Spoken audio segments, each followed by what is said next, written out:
Okay, welcome to Skill 5, Graphing Quadratic Equations. There are going to be two videos, and here's the first video. So one way that we see quadratic equations presented is with three terms. And when a quadratic equation has three terms, we want to identify what are the coefficients A, B, and C.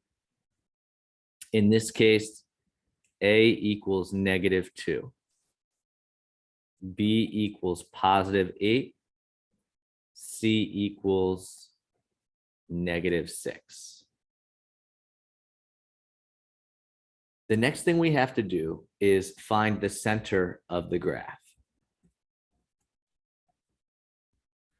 And the way that we find the center of the graph is by finding something called the axis of symmetry.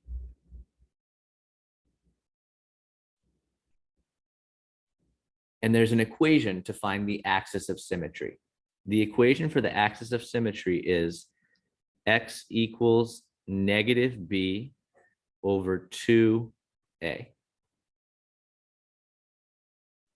We can use the values that we found here and substitute them to find x. X equals negative, b is 8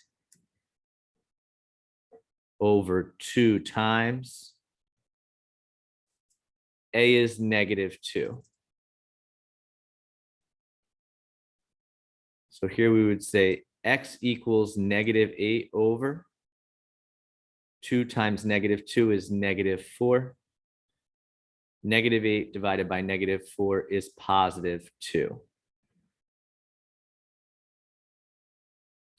So in the case of this quadratic, we are going to have an axis of symmetry that passes through x equal 2,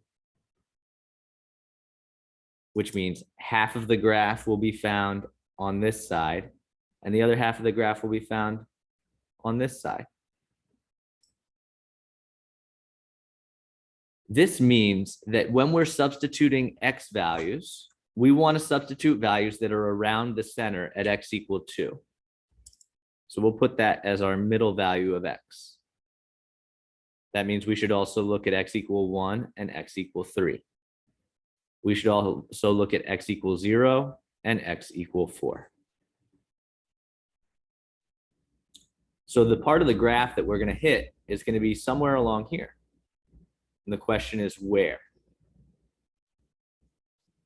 So now we're going to substitute our x value to find the value of y. So here we have -2 times 0 squared. I'm taking the x and replacing it with parentheses, and then I'm substituting the x value into those parentheses. Plus 8 times x minus 6. So now we need to use order of operations. So on this term, do our exponent. 0 to the second power equals 0 times 0, which is 0. Then that 0 times -2 is also 0. So this is 0 plus. Our next term is 8 times 0 equals 0. So that's 0. Then minus 6. 0 plus 0 is 0. Then 0 minus 6 is -6. That tells us that we have a point at 0, -6. X equals 0, y equal -6. Now we'll do the same with our other values. So I'm going to take a minute to set up the substitution for the rest.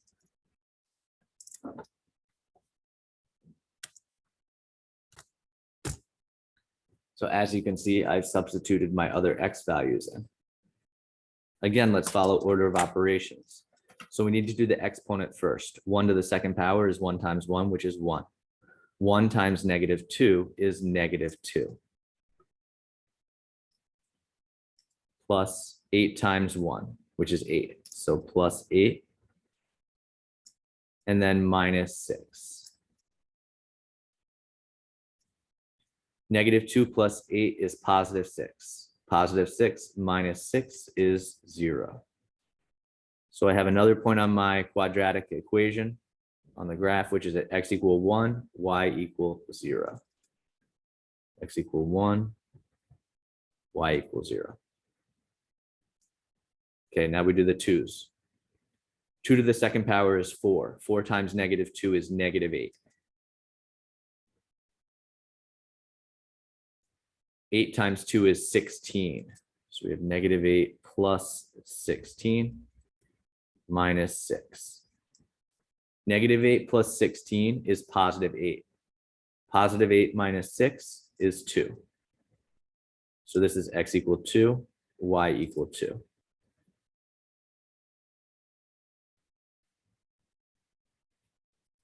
For x equal 3, 3 to the second power is 3 times 3. So that's 9.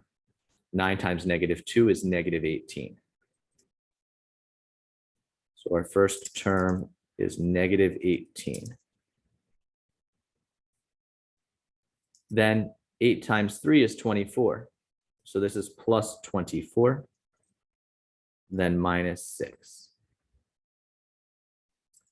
-18 plus 24 is +6. +6 minus 6 is 0.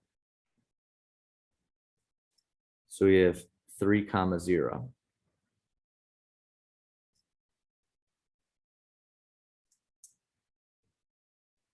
Lastly, 4 to the second power is 4 times 4. So that's 16. 16 times -2 is -32.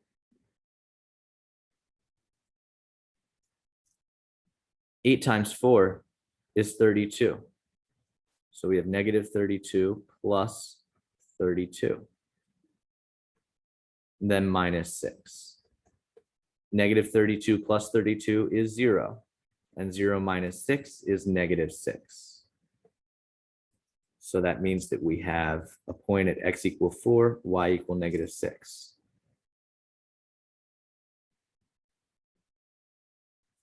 Notice that the axis of symmetry falls in the center of the quadratic equation.